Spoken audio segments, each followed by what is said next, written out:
রহস্যময় পারিবারিক গল্প। আমার মাসিক হওয়ার দিনগুলোতে ছেলে অন্যরকম আচরণ করে কি? গত কয়েক মাস ধরে লক্ষ্য করছি আমার মাসিকের সময় ছেলে আমার প্রতি বেশি যত্নশীল হয়ে ওঠে।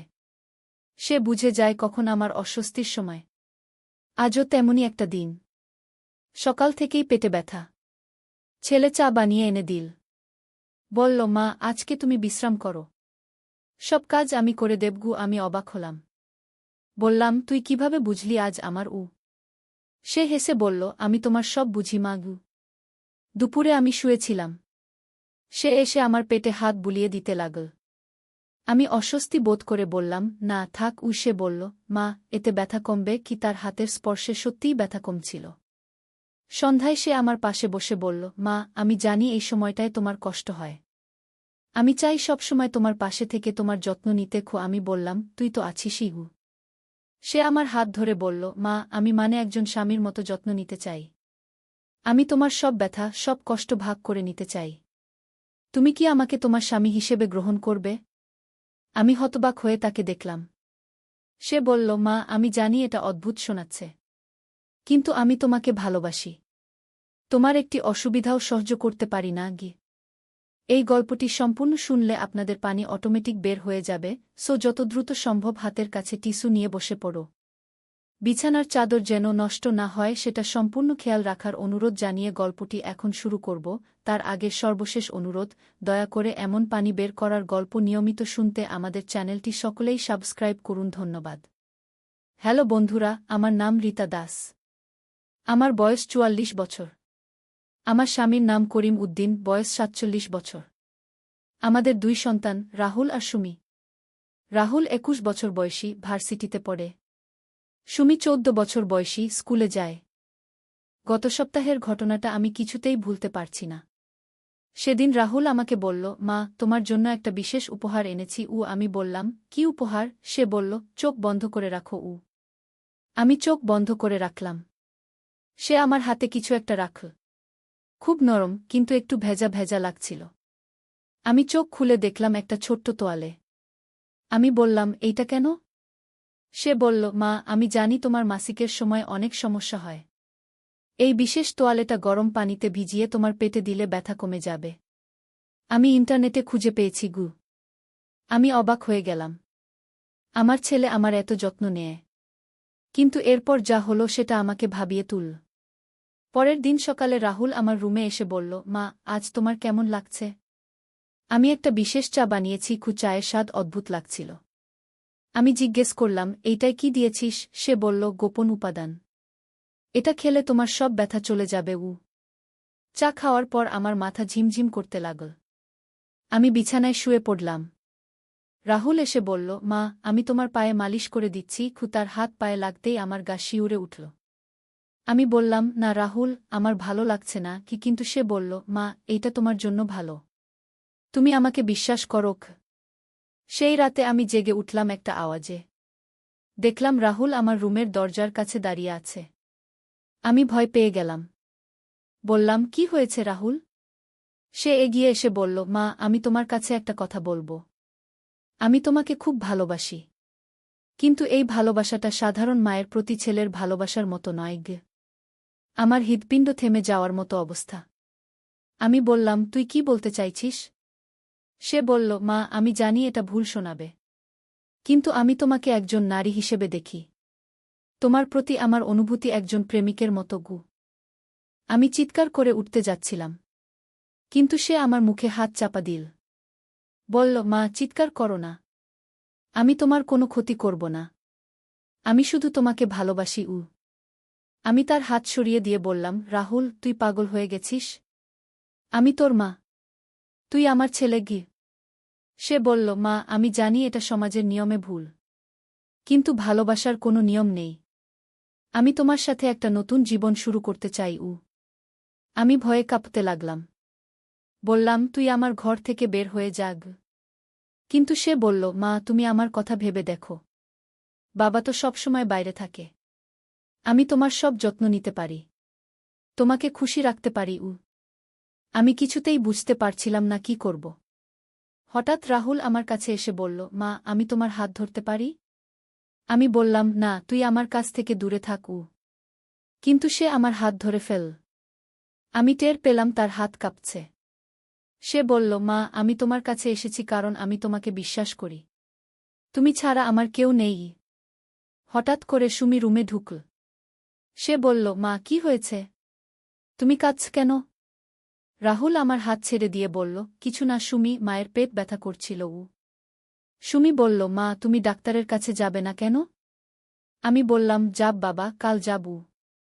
রাহুল চলে যাওয়ার পর আমি সুমিকে জড়িয়ে ধরলাম। সুমি বলল, মা, তুমি ঠিক আছো তো? তোমাকে খুব চিন্তিত লাগছে গি। আমি বললাম, হ্যাঁ বাবা, আমি ঠিক আছি। কিন্তু আমি জানতাম আমি মোটেই ঠিক নেই। আমার নিজের ছেলে আমার প্রতি এমন অনুভূতি পোষণ করে। এটা কি করে সম্ভব? পরের দিন সকালে আমি রাহুলের সাথে কথা বলার সিদ্ধান্ত নিলাম। আমি তাকে ডেকে বললাম, রাহুল, গতকাল তুই যা বলেছিস সেটা নিয়ে আমাদের কথা বলতে হবে। সে বলল, মা, আমি জানি তুমি রাগ করেছ। কিন্তু আমি আমার মনের কথা বলেছি গি। আমি বললাম, রাহুল, এই অনুভূতিটা ভুল। তুই আমার ছেলে, আমি তোর মা। আমাদের মধ্যে এই ধরনের সম্পর্ক হতে পারে না গি। সে বলল, কিন্তু মা, আমি কি করব? আমার মন তো আমার কন্ট্রোলে নেই গি। আমি বললাম, তুই একজন সাইকোলজিস্টের কাছে যাবি। এই সমস্যার সমাধান আছে গি। সে বলল, মা, আমি কারো কাছে যেতে চাই না। আমি শুধু তোমার সাথেই এই বিষয়ে কথা বলতে চাই। আমি বললাম, না রাহুল, এটা আর চলতে পারে না গি। হঠাৎ করে আমার স্বামী করিম ঘরে ঢুকল। সে বলল, কি হয়েছে? তোমরা এত জোরে কথা বলছো কেন? আমি কিছু বলতে পারলাম না। রাহুল বলল, কিছু না বাবা, মায়ের সাথে পড়াশোনা নিয়ে কথা হচ্ছিল। করিম বলল, ও তাহলে ঠিক আছে গি। কিন্তু আমি জানতাম এটা ঠিক নেই। আমাকে কিছু করতে হবে। সেই রাতে আমি করিমের কাছে সব কিছু বলার সিদ্ধান্ত নিলাম। কিন্তু কি করে বলবো? আমার নিজের স্বামীকে বলব যে আমার ছেলে আমার প্রতি অস্বাভাবিক অনুভূতি পোষণ করে? আমি করিমকে বললাম, তুমি রাহুলের আচরণে কিছু অস্বাভাবিকতা লক্ষ্য করেছ? সে বলল, না তো, সে তো খুব ভালো ছেলে। তোমার সব যত্ন নেয়। আমি বললাম, হ্যাঁ, কিন্তু সেই যত্নটা একটু বেশি মনে হয় না তোমার? করিম বলল, না, এতে সমস্যা কি? ছেলে মায়ের যত্ন নিবে, এটাই তো স্বাভাবিক। আমি আর কিছু বলতে পারলাম না। পরের কয়েকদিন আমি রাহুলকে এড়িয়ে চলার চেষ্টা করলাম। কিন্তু সে বারবার আমার কাছে আসছিল। একদিন সে আমাকে বলল, মা, তুমি আমাকে এড়িয়ে চলছ কেন? আমি বললাম, আমি এড়াচ্ছি না গি। সে বলল, মা, আমি বুঝতে পারছি। তুমি আমার সাথে স্বাভাবিক আচরণ করছো না গি। আমি বললাম, রাহুল, তুই যা বলেছিস সেটার পর আমি কি করে স্বাভাবিক থাকব? সে কাছে এসে বলল, মা, আমি তোমাকে কষ্ট দিতে চাই না। কিন্তু আমার মনের কথাটা বলে ফেলেছি। এখন আমি কি করব? আমি বললাম, তুই এই বিশ্বাসটা ভুলে যা গু। সে বলল, কি করে ভুলব মা? এটা তো আমার হৃদয়ের কথা গিউ। হঠাৎ করে আমার মনে হলো রাহুল হয়তো সত্যিই মানসিক কোনো সমস্যায় ভুগছে। আমি বললাম, রাহুল, তুই কি স্বপ্নে কিছু দেখিস? সে বলল, একদিন আলী সাহেব সোহেলের অফিসে এলেন। সোহেল তাকে দেখে অবাক হয়ে গেল। স্যার, আপনি এখানে? হ্যাঁ সোহেল, তোমার অফিস একবার দেখতে চাইলাম। খুব সুন্দর হয়েছে গু। আলী সাহেব পুরো অফিস ঘুরে দেখলেন। কর্মচারীদের সাথে কথা বললেন। তারপর সোহেলের রুমে এসে বসলেন। সোহেল, তুমি অনেক দূর এসেছ। মনে আছে 7 বছর আগে তুমি যখন আমার অফিসে প্রথম এসেছিলে? চা বানানোর কাজ করতে? হ্যাঁ স্যার, সব মনে আছে ইউ। আমি গর্বিত যে আমি তোমাকে একটা সুযোগ দিয়েছিলাম। আর তুমি সেই সুযোগকে কাজে লাগিয়েছ। জানো সফলতার মূল সূত্র কি? কি স্যার? কঠোর পরিশ্রম, সততা আর হাল না ছাড়া। তোমার মধ্যে এই 3টা গুণই আছে গু। সোহেল চোখে জল নিয়ে বলল, আপনি না থাকলে আজ আমি এখানে পৌঁছাতে পারতাম না স্যার। না সোহেল, আমি শুধু একটা দরজা খুলে দিয়েছিলাম। ভেতরে ঢুকে পথ তৈরি করেছ তুমি নিজে গু। আলী সাহেব চলে যাওয়ার আগে বললেন, আমার একটা বড় প্রজেক্ট আছে। একটা 20 ফ্লোর বিজনেস টাওয়ার। আমি চাই তুমি এই প্রজেক্টে আমার সাথে পার্টনার হও। 50-50। রাজি? সোহেল অবাক হয়ে গেল। এত বড় প্রজেক্ট? স্যার, আমার কি যথেষ্ট সামর্থ্য আছে? আছে। আমি বিশ্বাস করি সোহেল রাজি হয়ে গেল। এটা তার জীবনের সবচেয়ে বড় প্রজেক্ট হবে। ৫০ অধ্যায় বড় চ্যালেঞ্জ। 20 ফ্লোর বিজনেস টাওয়ারের কাজ শুরু হল। এটা সোহেলের জীবনের সবচেয়ে বড় চ্যালেঞ্জ। প্রজেক্টের বাজেট প্রায় ১০ করোড় টাকা। সোহেলকে ৫ করোড় টাকা ইনভেস্ট করতে হবে। সোহেল তার সব সঞ্চয়ে ব্যাংক লোন আর কিছু ইনভেস্টর থেকে টাকা জোগাড় করল। এটা একটা বিশাল ঝুঁকি। যদি প্রজেক্ট ব্যর্থ হয় সব শেষ। মিনা চিন্তিত ছিল। সোহেল, এত বড় ঝুঁকি নেওয়া ঠিক হবে? মিনা, জীবনে বড় কিছু করতে হলে ঝুঁকি নিতে হয়। আমি এই সুযোগ হাতছাড়া করতে চাই না গিয়ে। কিন্তু যদি কিছু ভুল হয়? ভুল হবে না। আমি আলী সাহেবের সাথে আছি। উনি আমাকে গাইড করবেন। প্রজেক্ট শুরু হল। প্রথম ৬ মাস সব ভালোই চলছিল। কাজ সময়মতো হচ্ছে, বাজেট ঠিক আছে। কিন্তু ৭ মাসের মাথায় একটা বড় সমস্যা দেখা দিল। একজন প্রধান ইনভেস্টর হঠাৎ তার টাকা ফেরত চাইলেন। তিনি অন্য একটা জরুরি কাজে টাকা লাগবে বলে জানালেন। ১ করোড় টাকা ফেরত দিতে হবে। সোহেল বিপদে পড়ে গেল। ১ করোড় টাকা এখন কোথায় পাবে? প্রজেক্টে সব টাকা ঢেলে দিয়েছে। সে আলী সাহেবের সাথে কথা বলল। আলী সাহেব বললেন, চিন্তা করো না, আমি ব্যবস্থা করছি। কিন্তু আলী সাহেবও বড় একটা প্রজেক্টে আটকে আছেন। তার হাতে লিকুইড ক্যাশ নেই। সোহেল অন্য ব্যাংক থেকে লোন নেওয়ার চেষ্টা করল। কিন্তু ব্যাংক বলল, ইতিমধ্যে তার অনেক লোন আছে, নতুন লোন দিতে পারবে না। সোহেল রাতে ঘুমাতে পারছিল না। খাওয়া দাওয়া বন্ধ করে দিয়েছিল। মিনা তাকে দেখে খুব চিন্তিত হয়ে গেল। সোহেল, প্লিজ নিজেকে এভাবে শেষ করে ফেলো না। কোনো একটা রাস্তা বের হবেই কি। কিন্তু সোহেল কোনো রাস্তা দেখতে পাচ্ছিল না। ইনভেস্টর ১৫ দিন সময় দিয়েছে। ১৫ দিনের মধ্যে টাকা ফেরত না দিলে তিনি আইনি ব্যবস্থা নেবেন। ১০ দিন কেটে গেল। সোহেল কোনো সমাধান খুঁজে পেল না। সে প্রায় হাল ছেড়ে দিয়েছিল। ১১ দিনের দিন একটা অপ্রত্যাশিত ঘটনা ঘটল। জাহিদ ভাই, সোহেলের পুরনো সহকর্মী, তার অফিসে এলেন। জাহিদ ভাই এখন একটা রিয়েল এস্টেট কোম্পানিতে সিনিয়র ম্যানেজার। সোহেল, আমি তোমার সমস্যার কথা শুনেছি। হ্যাঁ ভাই, আমি বিপদে পড়েছি। আমি তোমাকে সাহায্য করতে চাই। আমার কিছু সঞ্চয় আছে, ৫ লাখ টাকা। তুমি নাও। সোহেল চোখে জল নিয়ে বলল, ভাই আমি কিছু বলার দরকার নেই। তুমি আমাকে অনেক কিছু শিখিয়েছ। তোমার কাছ থেকে পরিশ্রম আর সততা শিখেছি। এখন আমার পালা তোমাকে সাহায্য করার। জাহিদ ভাই চলে যাওয়ার পর আরও দুজন এলো। একজন সোহেলের পুরনো ক্লায়েন্ট, আরেকজন তার কর্মচারী। দুজন মিলে আরও ৮ লাখ টাকা দিল। করিম মামা ২০ লাখ টাকা ব্যবস্থা করলেন। তার কিছু বন্ধুদের কাছ থেকে ধার করে। মিনা তার সব গয়না বিক্রি করে ১০ লাখ টাকা দিল। সবাই মিলে প্রায় ৪৫ লাখ টাকা জোগাড় হল। বাকি ৬৫ লাখ টাকা সোহেল তার অফিসের সব অ্যাসেট বিক্রি করে আর একটা প্রাইভেট ফিন্যান্স কোম্পানি থেকে উচ্চ সুদে লোন নিয়ে ব্যবস্থা করল। ঠিক ১৪ দিনের দিন সোহেল ইনভেস্টরকে ১ করোড় টাকা ফেরত দিল। ইনভেস্টর টাকা নিয়ে চলে গেলেন। সোহেল তার অফিসে ফিরে এসে চেয়ারে বসে কাঁদল। এত চাপ, এত টেনশন, সব যেন একসাথে বের হয়ে এল। মিনা এসে তাকে জড়িয়ে ধরল। আমরা পেরেছি সোহেল, আমরা পেরেছি। ১৬ অধ্যায় পুনরুদ্ধার। এই ঘটনার পর সোহেল আরও সাবধান হয়ে গেল। সে বুঝল, ব্যবসায় শুধু সাহস নয়, বুদ্ধিও লাগে। ঝুঁকি নিতে হয়, কিন্তু হিসাব করে।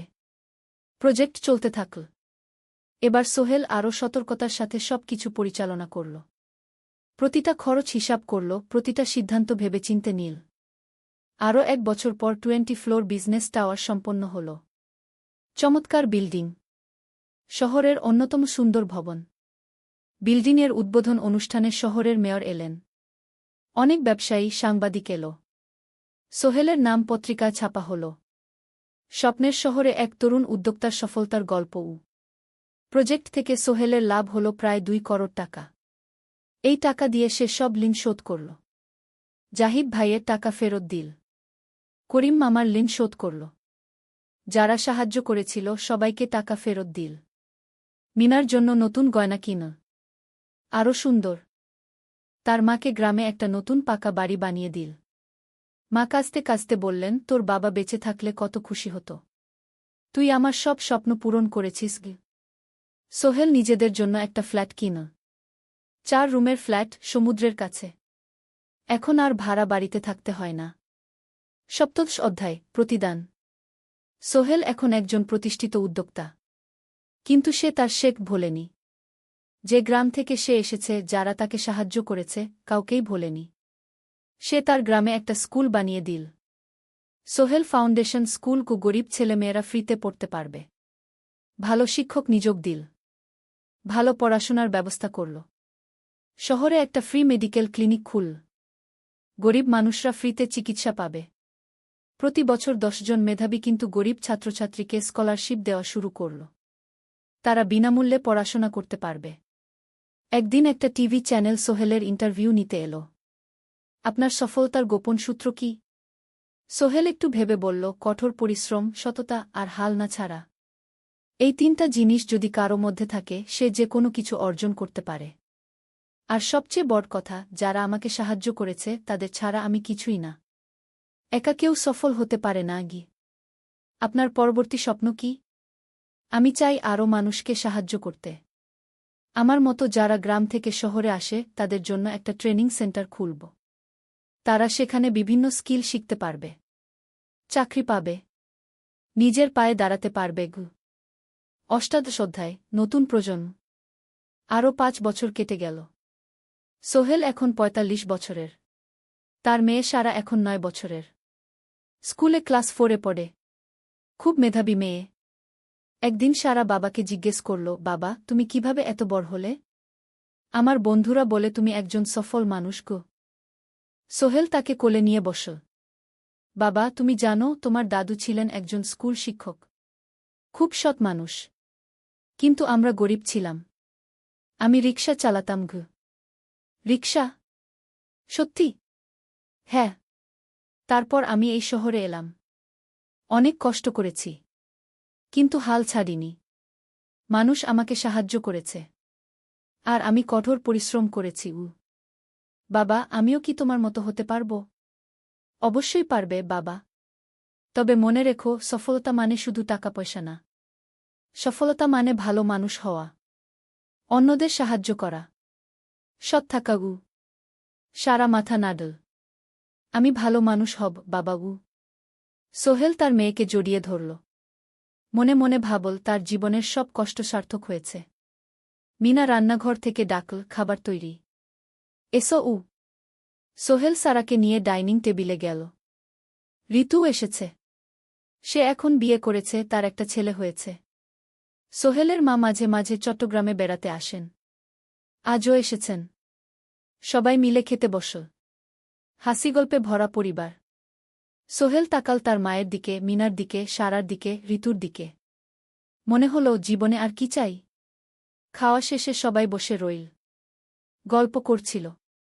হঠাৎ সোহেলের ফোন বাজল। অফিস থেকে। একটা জরুরি বিষয়। সোহেল ফোন রেখে দিয়ে মিনাকে বলল, একটা নতুন প্রজেক্টের প্রস্তাব এসেছে। একটা এতিমখানা বানানোর কাজ। সরকারি প্রজেক্ট। তুমি নেবে? অবশ্যই। এটা আমার স্বপ্নের প্রজেক্ট।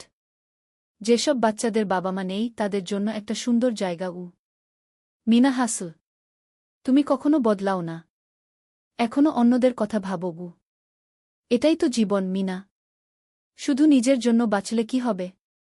49 অধ্যায়, উত্তরাধিকার। 10 বছর আরও কেটে গেল। সোহেল এখন 55 বছরের। তার চুলে পাক ধরেছে। কিন্তু শক্তি এখনও আগের মতোই। সারা এখন 19 বছরের। সে বিশ্ববিদ্যালয়ে ইঞ্জিনিয়ারিং পড়ছে। সে চায় বাবার মতো কনস্ট্রাকশন ইন্ডাস্ট্রিতে কাজ করতে। একদিন সারা বাবাকে বলল, বাবা, আমি তোমার কোম্পানিতে কাজ করতে চাই। এখনও তো তোর পড়াশোনা বাকি। জানি। কিন্তু আমি এখন থেকেই শিখতে চাই। ছুটির দিনে তোমার সাথে সাইটে যেতে চাই। দেখতে চাই কিভাবে কাজ হয়। সোহেল খুশি হয়ে গেল। তার মেয়ে তার পথ অনুসরণ করতে চায়। ঠিক আছে। কিন্তু শর্ত হল, তোকে সবকিছু নিজ থেকে শিখতে হবে। কোনো স্পেশাল ট্রিটমেন্ট পাবি না। আমি তো তাই চাই বাবাগু। সারা তার বাবার সাথে কাজ শিখতে শুরু করল।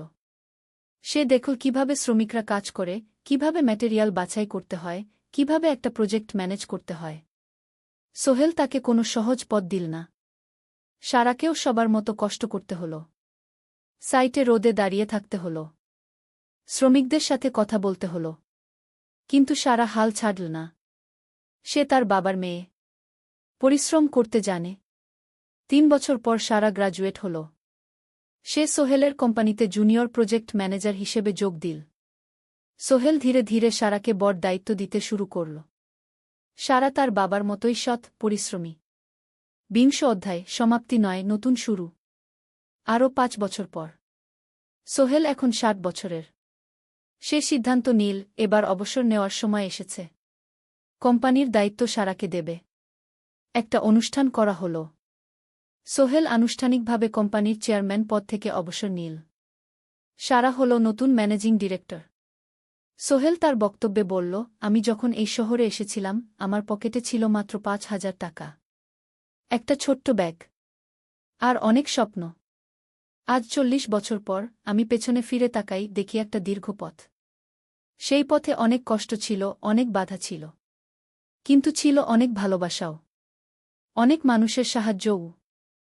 আমি বিশ্বাস করি সফলতা একা আসে না। এটা আসে অনেক মানুষের সমর্থন, ভালোবাসা আর বিশ্বাস নিয়ে। আমি যা কিছু অর্জন করেছি তা আমার একার না। এটা আমার পরিবারের, আমার কর্মচারীদের, আমার বন্ধুদের, সবার। আজ আমি আমার মেয়ে সারার হাতে এই দায়িত্ব তুলে দিচ্ছি। আমি জানি সে আমার চেয়ে ভালো করবে। কারণ সে শিখেছে আমার ভুল থেকে, আমার অভিজ্ঞতা থেকে। অনুষ্ঠান শেষ হল। সবাই চলে গেল। সোহেল আর মিনা অফিসে একা দাঁড়িয়ে রইল। মিনা, মনে আছে আমরা প্রথম কখন দেখা হয়েছিলাম? হ্যাঁ, তোমার সেই ছোট্ট মুদি দোকানে। তুমি বিস্কুট কিনতে এসেছিলে। কে ভেবেছিল সেই দিন থেকে আমাদের এই পর্যস্বপ্নের শহর। প্রথম অধ্যায়, যাত্রা শুরু। সকাল 7টা বেজে গেছে। ঢাকার কমলাপুর রেলস্টেশনে মানুষের ভিড়। চারদিকে চা বিস্কুট বিক্রেতাদের চিৎকার, ট্রেনের হর্ন আর যাত্রীদের কোলাহল। এই বিশাল ভিড়ের মধ্যে একটা ছোট্ট ব্যাগ হাতে দাঁড়িয়ে আছে সোহেল। বয়স মাত্র 22। গায়ের রং শ্যামলা, চোখে স্বপ্নের ঝিলিক। ভাইজা, চট্টগ্রামের টিকিট আছে? সোহেল টিকিট কাউন্টারের সামনে দাঁড়িয়ে জিজ্ঞেস করল। আছে। 3 টাকা। কাউন্টারের লোকটা উত্তর দিল। সোহেল তার পকেট থেকে টাকা বের করল। মোট 5,000 টাকা। এই টাকা সে জমিয়েছে গত 3 বছরে রিকশা চালিয়ে। তার স্বপ্ন ছিল চট্টগ্রাম গিয়ে একটা ভালো চাকরি পাওয়া। গ্রামে আর থাকতে চায় না সে। বাবা মারা গেছেন 10 বছর আগে। মা আর ছোট বোন ঋতুকে নিয়ে সংসার চালাচ্ছিল রিকশা চালিয়ে। কিন্তু এভাবে তো আর সারা জীবন চলবে না। টিকিট কেটে সোহেল প্ল্যাটফর্মে এলো। ট্রেন ছাড়বে আর মাত্র 15 মিনিট পরে। সে একটা বেঞ্চে বসে পড়ল। ব্যাগটা বুকের কাছে চেপে ধরল। এই ব্যাগে আছে তার সব সম্পদ, কিছু কাপড়, একটা ছোট্ট ফটো ফ্রেমে বাবা মায়ের ছবি, আর কিছু টাকা। কোথায় যাচ্ছেন? পাশে বসা একজন বয়স্ক মানুষ জিজ্ঞেস করলেন। চট্টগ্রাম কাকা। চাকরি খুঁজতে যাচ্ছি। কে? সোহেল বিনয়ের সাথে উত্তর দিল। ভালো। তবে শহরে সাবধানে থাকবেন। শহর মানে অনেক সুযোগ, কিন্তু অনেক ফাঁদও আছে। বয়স্ক লোকটা বললেন। সোহেল মাথা নাড়ল। সে জানে শহরের জীবন সহজ না। কিন্তু তার কোনো বিকল্প নেই। গ্রামে রিকশা চালিয়ে মাসে 3,500 টাকা আয় হতো। তার মধ্যে সংসার চালাতে হতো, বোনের স্কুলের খরচ দিতে হতো, মায়ের ওষুধের খরচ দিতে হতো। কিছুই বাঁচত না। আর এই জীবন থেকে বেরোনোর একটাই পথ, শহরে গিয়ে ভালো কাজ খুঁজে নেওয়া। সোহেল মনে মনে ভাবল তার বাবার কথা। বাবা ছিলেন একজন স্কুল শিক্ষক। খুব সৎ মানুষ ছিলেন। সবসময় বলতেন, সোহেল, তুই লেখাপড়া শিখে বড় মানুষ হবি। আমাদের পরিবারে আর কেউ বড় চাকরি করেনি। তুই করবি। কিন্তু বাবা যখন মারা গেলেন তখন সোহেল মাত্র এসএসসি পরীক্ষা দিয়েছে। ফলাফল ভালো হয়েছিল, জিপিএ অর্ধচতু। কিন্তু বাবার মৃত্যুর পর আর পড়া হল না। পরিবারের দায়িত্ব নিতে হল। ট্রেন ছাড়ল। সোহেল জানালার পাশে বসে বাইরে তাকাল। ধানক্ষেত, নদী, ছোট ছোট গ্রাম, সব পেছনে ফেলে ট্রেন এগিয়ে চল। সোহেলের মনে হল সে যেন তার পুরনো জীবনটাকেও পেছনে ফেলে আসছে। ট্রেনে একজন হকার এসে চা বিক্রি করছিল। সোহেল একটা চা কিন। 10 টাকা। চা খেতে খেতে সে ভাবছিল চট্টগ্রাম পৌঁছে কি হবে। করিম মামা তাকে সাহায্য করবেন তো? চাকরি পাওয়া যাবে তো? করিম মামা আসলে সোহেলের খুব দূর সম্পর্কের মামা। সোহেলের দাদির বোনের ছেলে। অনেক বছর আগে গ্রাম ছেড়ে চট্টগ্রামে চলে গিয়েছিলেন। সেখানে একটা কনস্ট্রাকশন কোম্পানিতে কাজ করেন। বছরে একবার দুবার গ্রামে আসতেন। গত বছর যখন এসেছিলেন তখন সোহেলের মাকে বলেছিলেন সোহেলকে চট্টগ্রাম পাঠান। আমি একটা কাজের ব্যবস্থা করে দেব। সেই কথাতেই ভরসা করে সোহেল আজ এই যাত্রা। দ্বিতীয় অধ্যায়, নতুন শহর। চট্টগ্রাম পৌঁছাতে প্রায় 6 ঘণ্টা লেগে গেল। দুপুর 1টা বাজে। সোহেল স্টেশন থেকে বের হয়ে শহরের রাস্তায় দাঁড়াল। কি বিশাল শহর! এত গাড়ি, এত মানুষ। চারদিকে উঁচু উঁচু বিল্ডিং, দোকানপাট, মানুষের ভিড়। সোহেল কিছুক্ষণ দাঁড়িয়ে থাকল সব কিছু দেখতে দেখতে। তার মনে হচ্ছিল সে যেন অন্য কোনো পৃথিবীতে এসে পড়েছে। তার পকেটে একটা ছোট্ট কাগজ আছে। সেখানে লেখা একটা ঠিকানা, করিম মিয়া, বাড়ি নং 23, রোড নং 5, আগ্রাবাদ, চট্টগ্রামকে। সোহেল একটা রিকশা ডাকল। কত নেবেন আগ্রাবাদ যেতে? 50 টাকা গু। সোহেল রিকশায় উঠল। রাস্তার দুধারে দোকান, মার্কেট, অফিস, সব কিছু দেখতে দেখতে সে অবাক হয়ে গেল। এত বড় শহর, এত কিছু!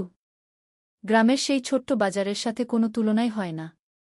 প্রায় আধা ঘণ্টা পর রিকশা একটা পুরনো বাড়ির সামনে থামল।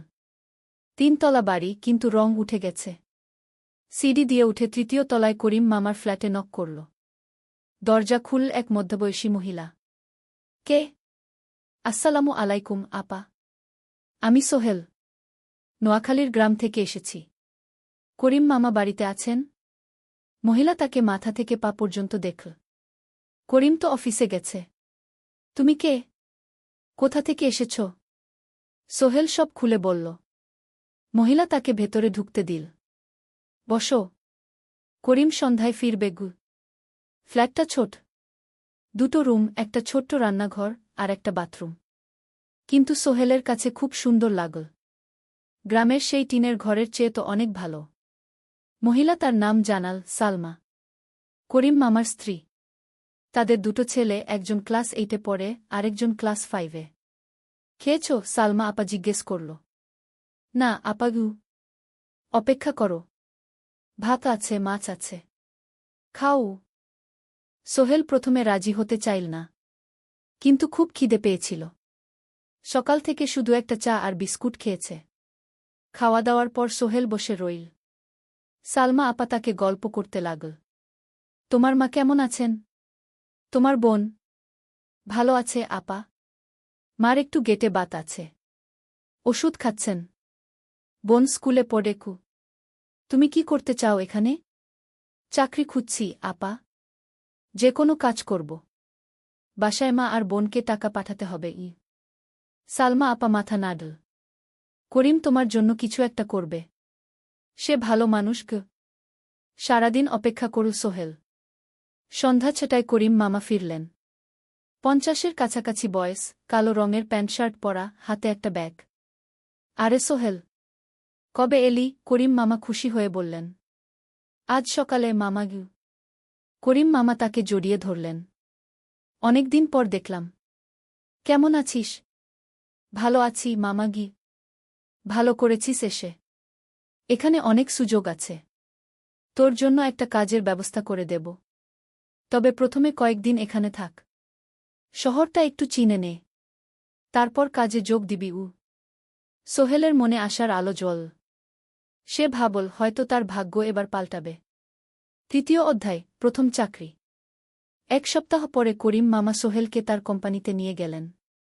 কোম্পানির নাম আলামিন কনস্ট্রাকশন। অফিসটা শহরের কেন্দ্রে 5 তলা একটা বিল্ডিংয়ের দোতলায়। মালিক আলী সাহেব। 50-এর কাছাকাছি বয়স, মোটা চেহারা, চোখে সোনার ফ্রেমের চশমা। বড়লোক মানুষ, কিন্তু খুব কড়া। এই ছেলেটাকে কি কাজে লাগাবেন? আলী সাহেব করিম মামাকে জিজ্ঞেস করলেন। স্যার, ও আমার আত্মীয়। গ্রাম থেকে এসেছে। খুব পরিশ্রমী। যে কোনো কাজে লাগাতে পারেন। আলী সাহেব সোহেলের দিকে তাকালেন। তুমি কি পড়েছ? Sir, SSC pass. জিপিএ অর্ধচতু উ।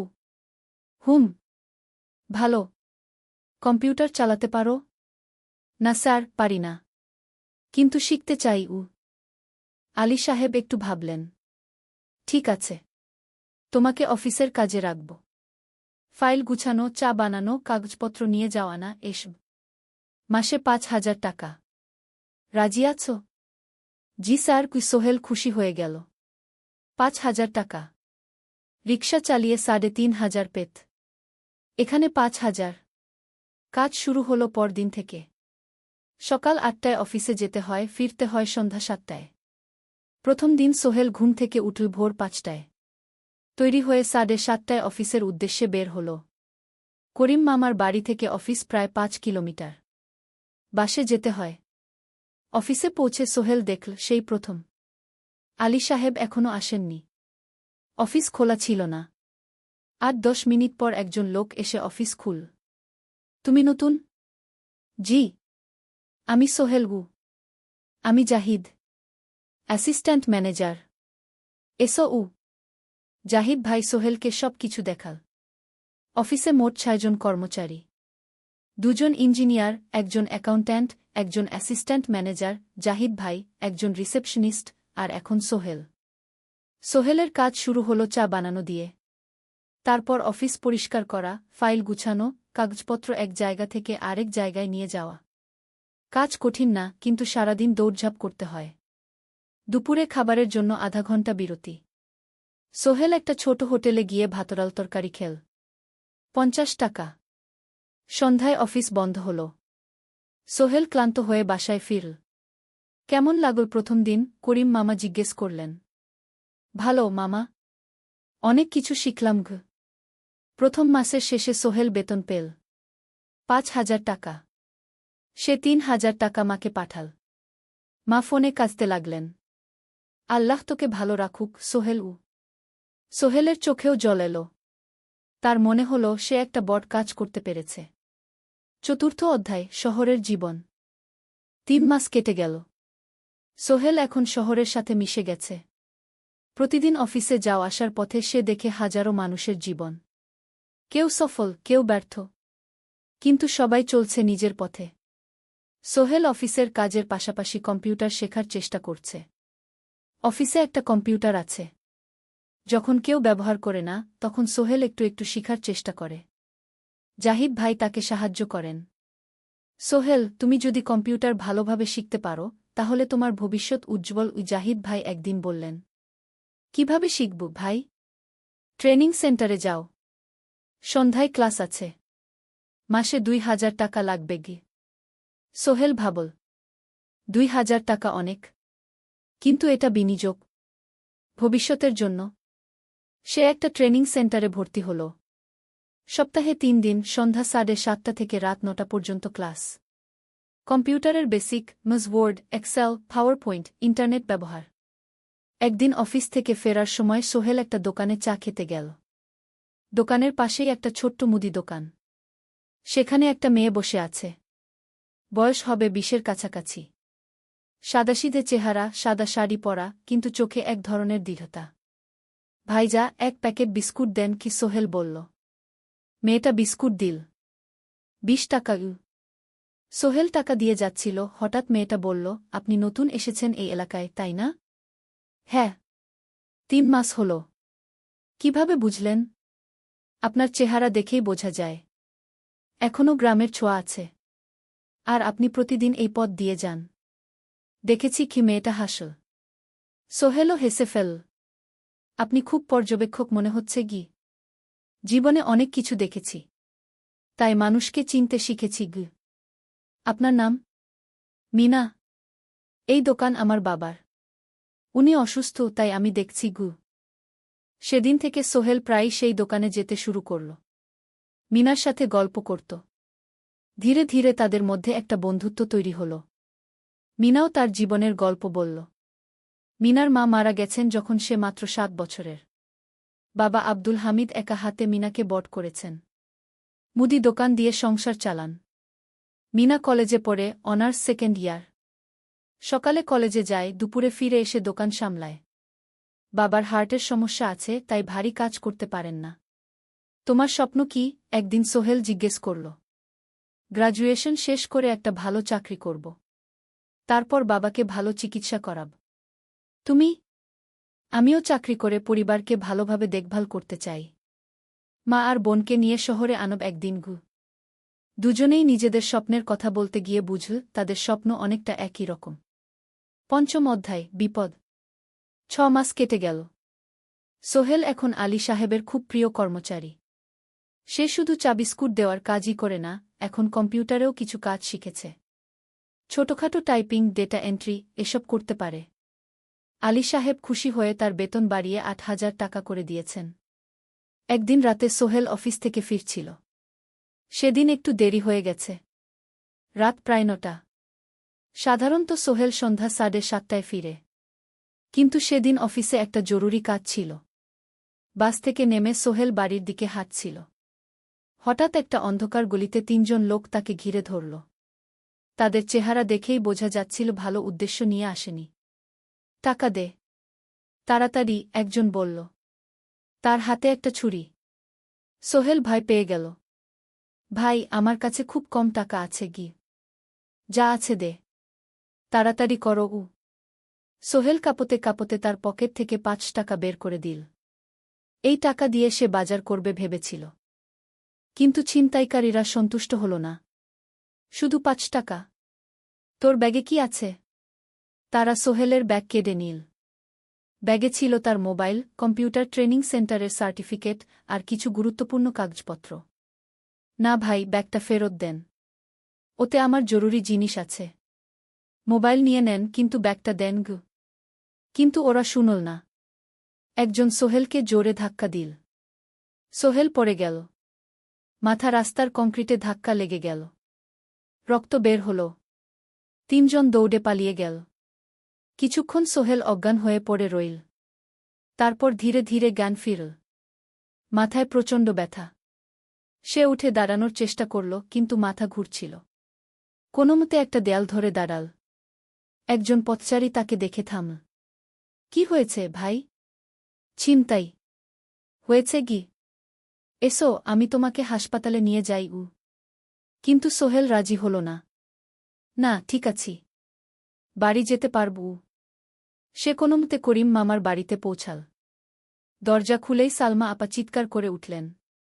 ও আল্লাহ! কি হয়েছে? করিম মামা দৌড়ে এলেন। সোহেলকে ভেতরে নিয়ে গেলেন। তার মাথায় জল ঢেলে রক্ত পরিষ্কার করলেন। ক্ষতটা বেশ গভীর। হাসপাতালে যেতে হবে কি? করিম মামা বললেন। তারা একটা অটোরিকশা নিয়ে নিকটস্থ হাসপাতালে গেলেন। ডাক্তার সোহেলের মাথায় 3টা সেলাই দিলেন। বলল, 1 সপ্তাহ বিশ্রাম নিতে হবে। কোনো ভারী কাজ করা যাবে না। হাসপাতাল থেকে ফিরে সোহেল শুয়ে রইল। তার মনে হচ্ছিল সবকিছু শেষ হয়ে গেছে। মোবাইল চলে গেছে, গুরুত্বপূর্ণ কাগজপত্র চলে গেছে। এখন 1 সপ্তাহ অফিস করতে পারবে না। পরদিন সকালে করিম মামা আলী সাহেবকে ফোন করে সব জানালেন। আলী সাহেব বললেন, ঠিক আছে। সোহেল ভালো হয়ে এলে আসবে। চিন্তার কিছু নেই গি। মিনা যখন এই খবর শুনল, সে সন্ধ্যায় সোহেলকে দেখতে এল করিম মামার বাড়িতে। সাথে এনেছিল কিছু ফল। কি হয়েছিল? মিনা চিন্তিত গলায় জিজ্ঞেস করল। সোহেল সব বলল। মিনা রেগে গেল। এই শহরে এখন অনেক অপরাধ বেড়ে গেছে। পুলিশ কিছু করে না। তুমি পুলিশে রিপোর্ট করেছ? না। লাভ নেই। তবুও করা উচিত। তোমার মোবাইলটা হয়তো খুঁজে পাওয়া যাবে গি। করিম মামা সোহেলকে নিয়ে পুলিশ স্টেশনে গেলেন। জেনারেল ডায়েরি করলেন। কিন্তু পুলিশ খুব একটা আশা দিল না। দেখি কিছু করা যায় কিনা গু। সোহেল বুঝল মোবাইল আর ফিরবে না। সেই 1 সপ্তাহ সোহেলের জীবনের সবচেয়ে কঠিন সময় ছিল। সে শুধু শারীরিকভাবেই ক্ষতিগ্রস্ত হয়নি, মানসিকভাবেও ভেঙে পড়েছিল। প্রতিরাতে দুঃস্বপ্ন দেখত। সেই 3 জন ছিনতাইকারীর মুখ ভুলতে পারছিল না। মিনা প্রায় প্রতিদিন আসত। তাকে সাহস দিত। তুমি হাল ছেড়ো না সোহেল। জীবনে এরকম খারাপ সময় আসে। কিন্তু এটা কাটিয়ে ওঠাই হলো আসল বীরত্ব। সোহেলের মা গ্রাম থেকে ফোন করতেন। করিম মামার মোবাইল থেকে। তুই ভালো আছিস তো? সোহেল মাকে সব সত্যি বলেনি। শুধু বলেছে, হ্যাঁ মা, ভালো আছি। একটু জ্বর হয়েছিল। এখন ভালো। 1 সপ্তাহ পর সোহেল আবার অফিসে গেল। আলী সাহেব তাকে দেখে খুশি হলেন। কেমন আছো? ভালো আছি স্যার। ঠিক আছে। তবে প্রথম কয়েকদিন হালকা কাজ করবে গু। সোহেল আবার কাজে মন দিল। কিন্তু একটা জিনিস তাকে খুব কষ্ট দিচ্ছিল, তার মোবাইল নেই। মায়ের সাথে কথা বলতে পারছে না নিয়মিত।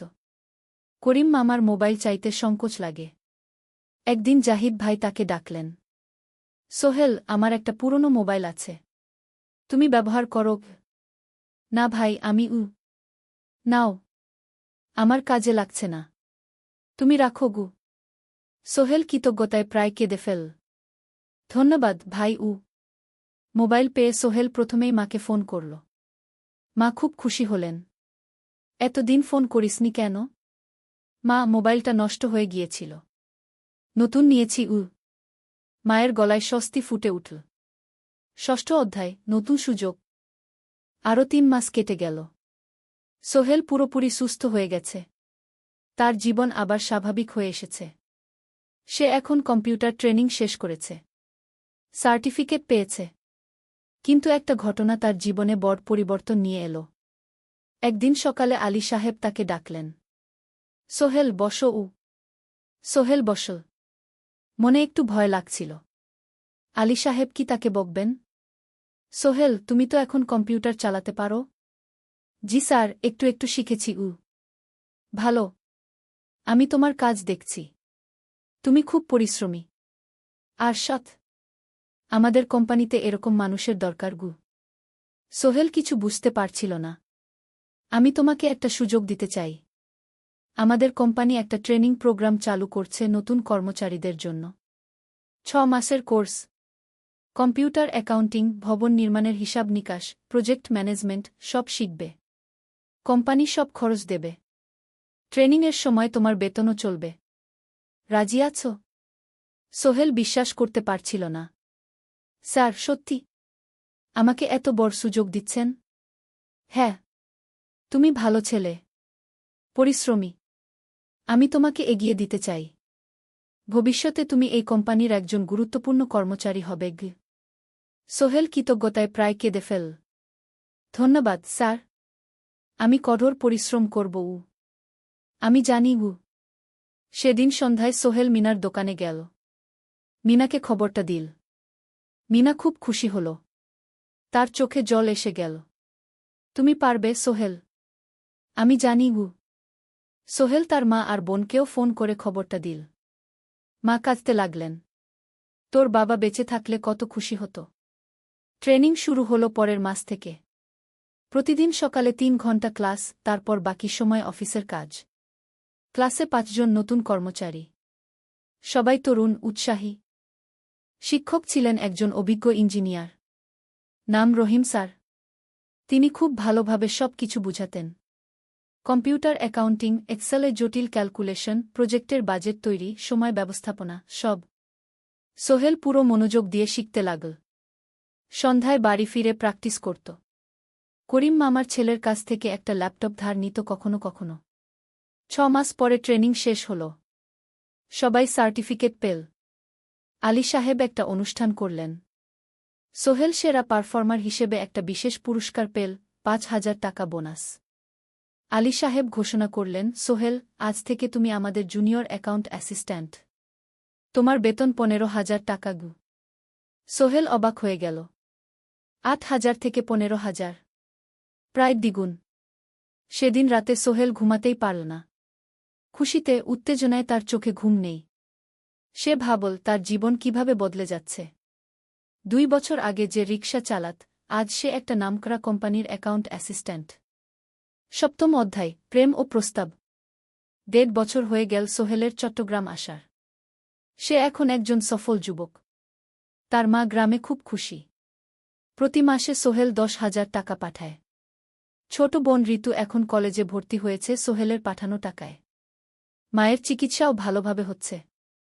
মিনার সাথে সোহেলের সম্পর্ক এখন আর শুধু বন্ধুত্ব নয়। দুজন দুজনকে ভালোবাসে। কিন্তু কেউ কাউকে সরাসরি বলার সাহস পায়নি। প্রতিদিন দেখা হয়, গল্প হয়, কিন্তু সেই একটা কথা বলা হয়ে ওঠে না। একদিন শুক্রবার ছুটির দিন। সোহেল মিনাকে বলল, আজ কি একটু ঘুরতে যাবে? কোথায়? পতেঙ্গা বিচ। তুমি কি কখনো গেছ? না। কিন্তু আমার দোকান শুক্রবার। তোমার বাবা সামলাবে মিনা রাজি হয়ে গেল। দুপুরে দুজনে বাস নিয়ে পতেঙ্গা গেল।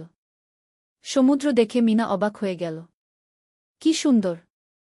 দুজনে বালিতে বসল। ঢেউয়ের শব্দ শুনতে শুনতে গল্প করছিল। হঠাৎ সোহেল বলল, মিনা, তোমার সাথে কিছু বলার ছিল। বলো।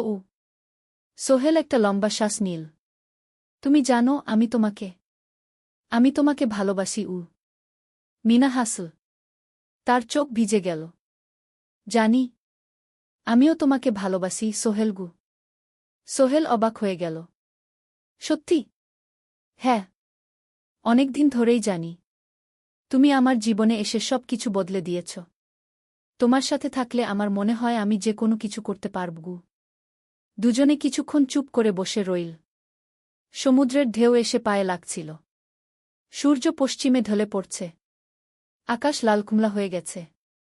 কিন্তু আমার বাবার সাথে কথা বলতে হবে কি? মিনা বলল।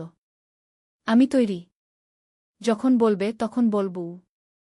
পরের সপ্তাহে সোহেল মিনার বাবার সাথে কথা বলল। আব্দুল হামিদ সাহেব প্রথমে একটু দ্বিধা করলেন। তুমি কোনো পরিবারের ছেলে? তোমার বাবা কি করতেন? সোহেল সব সত্যি বলল। তার বাবা ছিলেন স্কুল শিক্ষক। মারা গেছেন 10 বছর আগে। মা গ্রামে থাকেন। ছোট বোন কলেজে পড়ে। তুমি নিজে কি করো? আমি আলামিন কনস্ট্রাকশন কোম্পানিতে জুনিয়র অ্যাকাউন্ট অ্যাসিস্ট্যান্ট। মাসে 15,000 টাকা বেতন। আব্দুল হামিদ সাহেব ভাবলেন। তারপর বললেন, দেখো মিনা আমার একমাত্র সন্তান। তার মা নেই। আমি একা তাকে বড় করেছি। আমি চাই মিনা একজন ভালো ছেলের সাথে বিয়ে হোক। তুমি দেখতে ভালো ছেলে মনে হচ্ছে। কিন্তু আমাকে তোমার মায়ের সাথে দেখা করতে হবে। তোমার পরিবারকে জানতে হবে। জি আঙ্কেল। আমি ব্যবস্থা করছি। সোহেল খুশিতে আটখানা। সে সেদিন রাতেই তার মাকে ফোন করল। মাকে সব বলল। মা প্রথমে অবাক হলেন। তারপর খুশি হলেন। মিনা মেয়েটা কেমন? খুব ভালো মা। তুমি দেখলে পছন্দ করবে। ঠিক আছে। আমি আর ঋতু আসছি চট্টগ্রাম। 2 সপ্তাহ পর সোহেলের মা আর বোন চট্টগ্রাম এল। সোহেল তাদের নিয়ে মিনার বাড়িতে গেল। 2 পরিবার একসাথে বসল। মিনার বাবা সোহেলের মাকে দেখে খুশি হলেন। সোহেলের মা সহজ সরল ভদ্রমহিলা। আপনার ছেলে খুব ভালো। মিনা তাকে পছন্দ করে। আমিও রাজি। আব্দুল হামিদ সাহেব বললেন। আমার সোহেল সৎ ছেলে। মিনাকে খুব ভালোবাসে। আমি জানি ও মিনাকে সুখে রাখবে। কি? সোহেলের মা বললেন। বিয়ের তারিখ ঠিক হল 3 মাস পর। এই 3 মাসে সোহেল যথেষ্ট টাকা জমাবে। বিয়ে হবে সাদামাটা কিন্তু সুন্দর। 8ম অধ্যায়, নতুন পথ। 3 মাস কেটে গেল দ্রুত। সোহেল প্রতিদিন কঠোর পরিশ্রম করছিল। অফিসে তার কাজের প্রশংসা হচ্ছে। আলী সাহেব তাকে এখন ছোটখাটো প্রজেক্টের হিসাব দেখতে দিচ্ছেন। সোহেল তার সঞ্চিত টাকা দিয়ে বিয়ের আয়োজন করল। বিয়ে হল মিনার বাড়ির কাছের একটা কমিউনিটি সেন্টারে। খুব বেশি লোক আসেনি। 2 পরিবারের আত্মীয় স্বজন আর অফিসের কয়েকজন সহকর্মী। কিন্তু অনুষ্ঠান ছিল খুব সুন্দর।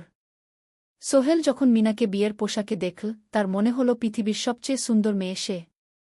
লাল শাড়ি পরা, মুখে হালকা মেকআপ, কিন্তু তার স্বাভাবিক সৌন্দর্য ছিল আসল। বিয়ের পর সোহেল একটা ছোট্ট ফ্ল্যাট ভাড়া নিল। 2 রুমের ফ্ল্যাট, মাসে ভাড়া 5,000 টাকা। মিনা এখনও তার পড়াশোনা চালিয়ে যাচ্ছে। আরও 1 বছর বাকি গ্র্যাজুয়েশন শেষ হতে। সোহেলের মা আর বোন গ্রামে ফিরে গেল। মা বলে গেলেন, সোহেল, মিনাকে ভালো রাখিস। মেয়েরা অনেক ত্যাগ করে সংসার করতে। জানি মা। নতুন জীবন শুরু হল।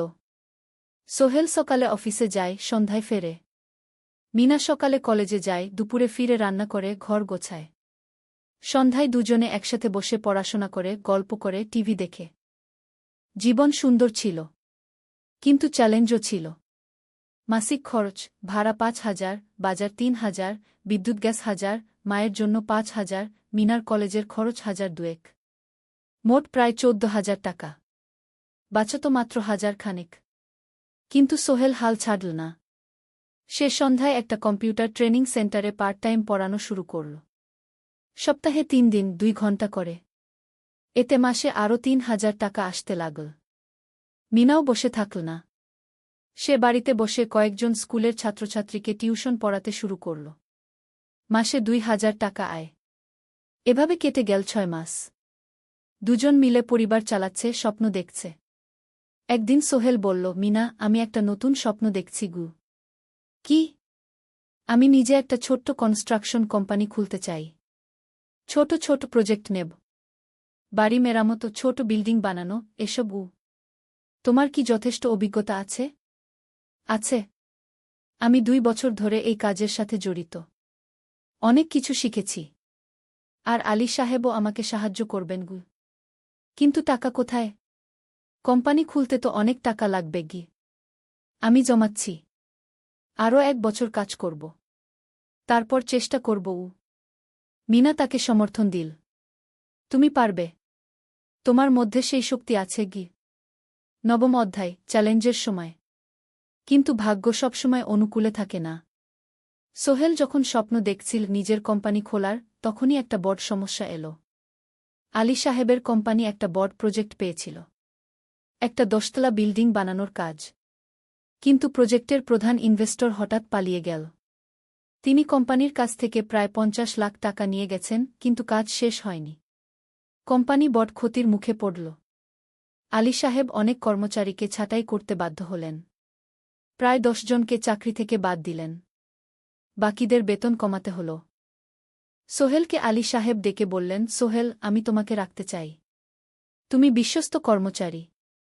কিন্তু তোমার বেতন কমাতে হবে। ১৫,০০০ থেকে ১০,০০০। সোহেল মনে মনে চিন্তায় পড়ে গেল। ১০,০০০ টাকায় সংসার চলবে কিভাবে?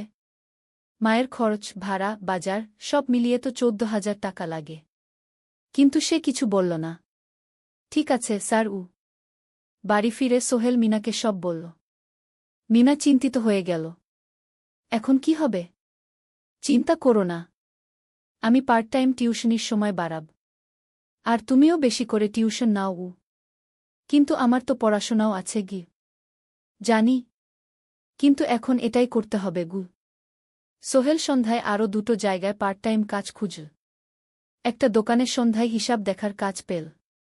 মাসে ২,০০০ টাকা। আরেকটা জায়গায় সপ্তাহান্তে কম্পিউটার রিপেয়ারের কাজ পেল। মাসে ১,৫০০ টাকা। মিনাও ৩ জন নতুন স্টুডেন্ট নিল টিউশনে। তার আয় বাড়ল ২,০০০ থেকে ৩,৫০০। কঠিন সময় ছিল। সোহেল সকাল ৮টায় অফিসে যেত, সন্ধ্যা ৬টায় ফিরত। তারপর একটু বিশ্রাম নিয়ে ৭:৩০টায় বের হতো পার্ট টাইম কাজে। রাত ১০টায় বাড়ি ফিরত। রবি সোমবার কম্পিউটার রিপেয়ারের কাজ। মিনাও সকালে কলেজে যেত, দুপুরে ফিরে রান্না করত, তারপর বিকেলে টিউশন পড়াত। রাতে খাওয়া দাওয়ার পর পড়াশোনা করত।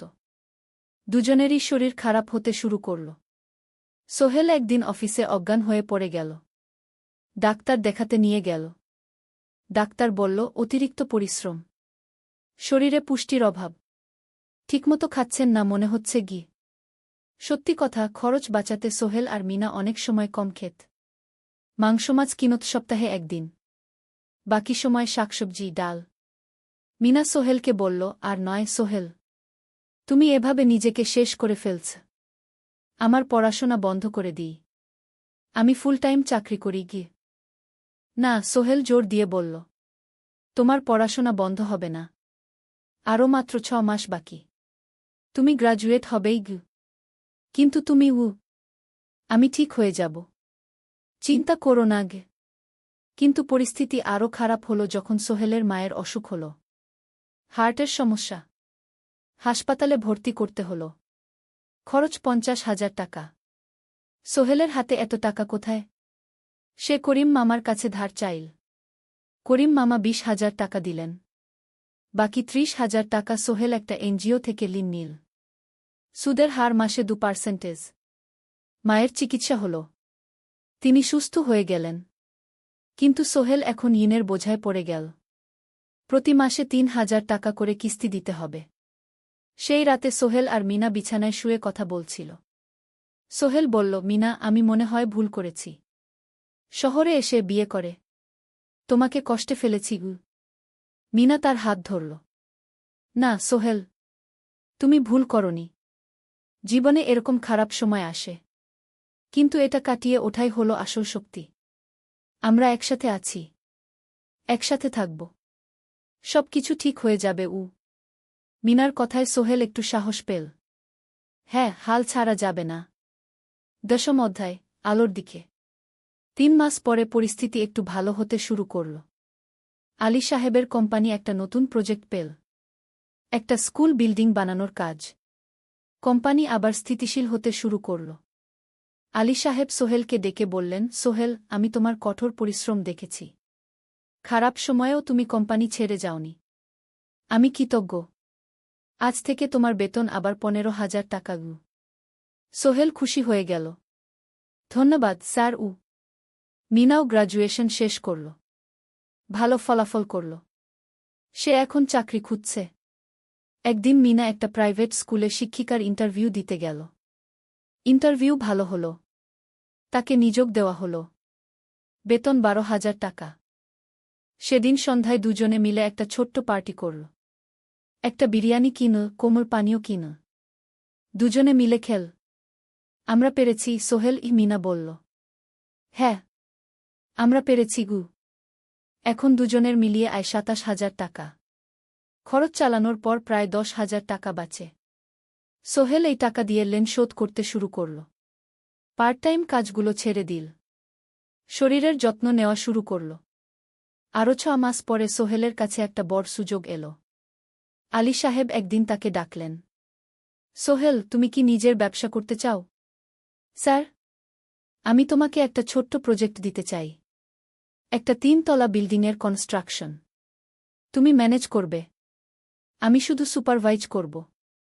লাভের 50% তোমার। সোহেল ভাবল, এটা একটা বড় সুযোগ, কিন্তু ঝুঁকিও আছে। যদি কাজটা ভালোভাবে না হয়? স্যার, আমি চেষ্টা করব, কিন্তু যদি ভুল হয়? ভুল হবে না। আমি তোমার উপর বিশ্বাস রাখছি, তুমি পারবে। সোহেল রাজি হয়ে গেল। এই প্রজেক্ট তার জীবনে টার্নিং পয়েন্ট হতে পারে। 11 অধ্যায়, স্বপ্ন পূরণের পথে। পরের 6 মাস সোহেল খুব কঠোর পরিশ্রম করল। প্রজেক্টটা ম্যানেজ করা সহজ ছিল না। শ্রমিক নিযোগ, ম্যাটেরিয়াল কেনা, কাজের তদারকি, সময়মতো কাজ শেষ করা, সব দায়িত্ব তার। প্রথম 2 মাস খুব চাপের মধ্যে গেল। একদিন একজন শ্রমিক কাজ করতে গিয়ে আহত হল। সোহেল তাকে হাসপাতালে নিয়ে গেল, তার চিকিৎসার খরচ দিল। এতে প্রজেক্টের বাজেট একটু বাড়ল, কিন্তু সোহেল জানত এটা করা দরকার। আরেকদিন ভুল ম্যাটেরিয়াল ডেলিভারি হল। সোহেল সেগুলো ফেরত পাঠাল, সঠিক জিনিস আনাল। এতে 3 দিন দেরি হল, কিন্তু কাজের মান ঠিক রইল। মিনা তাকে সবসময় সাপোর্ট করছিল। সে এখন চাকরিতে স্থিতিশীল। স্কুলের বাচ্চারা তাকে পছন্দ করে।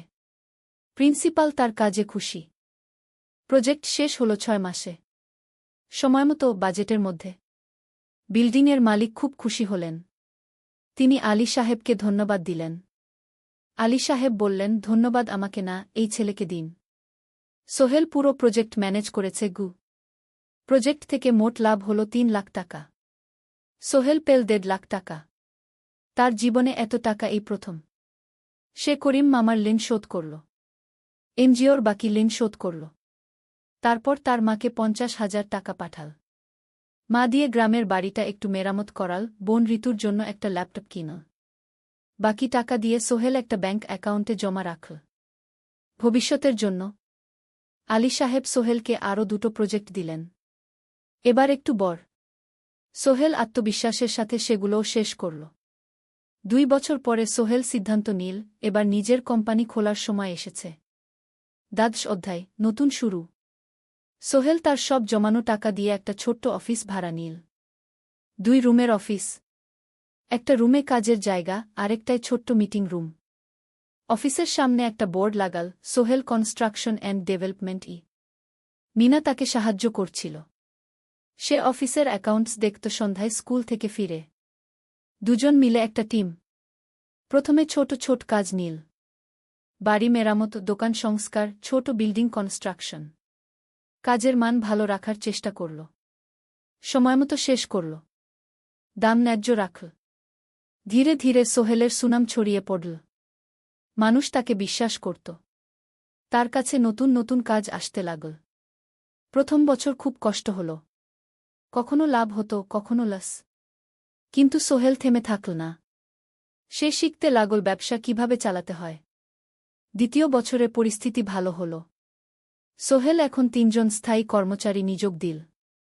একজন ইঞ্জিনিয়ার, একজন সুপারভাইজার, একজন অফিস সহায়ক।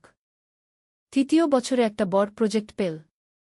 একটা স্কুল বিল্ডিং বানানোর কাজ। ৫ তলা বিল্ডিং। সোহেল পুরো মনোযোগ দিয়ে কাজটা করল। শ্রমিকদের ভালো বেতন দিল, ভালো ম্যাটেরিয়াল ব্যবহার করল, সময়মতো কাজ শেষ করল। স্কুল কর্তৃপক্ষ খুব খুশি হল। তারা সোহেলের কাজের প্রশংসা করল। এই প্রজেক্ট থেকে সোহেল প্রায় ৫ লাখ টাকা লাভ করল। এই টাকা দিয়ে সে আরও ভালো একটা অফিস নিল। আরও কর্মচারী নিযোগ দিল। এখন তার কোম্পানিতে ১০ জন স্থায়ী কর্মচারী। প্রজেক্ট অনুযায়ী আরও শ্রমিক নিযোগ দেওয়া হয়। ১৪ অধ্যায়, পরিবার। এদিকে সোহেল আর মিনার সংসারেও খুশির খবর এল। মিনা গর্ভবতী। ৯ মাস পর তাদের একটা মেয়ে হল। নাম রাখল সারা। সারা যখন জন্মাল, সোহেলের মা আর বোন চট্টগ্রামে এল। মা ১ মাস থেকে গেলেন। মিনাকে সাহায্য করলেন। সোহেল এখন একটা বড় ফ্ল্যাট ভাড়া নিয়েছে। ৩ রুমের ফ্ল্যাট। একটা রুমে সোহেল, মিনা, একটায় সারা, আরেকটায় অতিথি রুম। মায়ের জন্য সোহেল সিদ্ধান্ত নিল তাকে চট্টগ্রামে নিয়ে আসবে। গ্রামে একা থাকা ঠিক না। কিন্তু মা রাজি হলেন না। না বাবা, আমি গ্রামেই থাকব। এখানে আমার পরিচিত মানুষ আছে। তোর বোনকে নিয়ে যা। ও ঢাকায় পড়ছে, চট্টগ্রামে এনে ভালো কোথাও ভর্তি করিয়ে দেগি। সোহেল তাই করল। ঋতুকে চট্টগ্রাম বিশ্ববিদ্যালয়ে ভর্তি করিয়ে দিল। ঋতু এখন সোহেলের ফ্ল্যাটে থাকে, বিশ্ববিদ্যালয়ে পড়ে। সোহেলের মনে হল তার জীবন এখন পরিপূর্ণ। স্ত্রী, মেয়ে, বোন সবাই তার কাছে। ব্যবসা ভালো চলছে। মা গ্রামে সুখে আছেন। ১৪ অধ্যায়, সফলতার শিখরে। ৫ বছর কেটে গেল। সোহেল এখন একজন সফল উদ্যোক্তা। তার কোম্পানি কি সোহেল কনস্ট্রাকশন অ্যান্ড ডেভেলপমেন্ট এখন চট্টগ্রামে বেশ পরিচিত। প্রায় ৩০ জন কর্মচারী তার অধীনে কাজ করে। সোহেল এখন শুধু ছোট প্রজেক্ট করে না, বড় বড় প্রজেক্টও করে। একটা ৮ তলা বিজনেস কমপ্লেক্স বানানোর কাজ পেয়েছে। একটা হাসপাতাল বিল্ডিং বানাচ্ছে। মিনা এখনও স্কুলে পড়ায়। সে এখন ভাইস প্রিন্সিপাল। সাথে সোহেলের কোম্পানির অ্যাকাউন্টস ম্যানেজার। দুজন মিলে ব্যবসা চালা। সারা এখন ৪ বছরের। স্কুলে ভর্তি হয়েছে। খুব চালাক মেয়ে। ঋতু বিশ্ববিদ্যালয় থেকে গ্রাজুয়েট হয়ে একটা ব্যাংকে চাকরি পেয়েছে। একদিন আলী সাহেব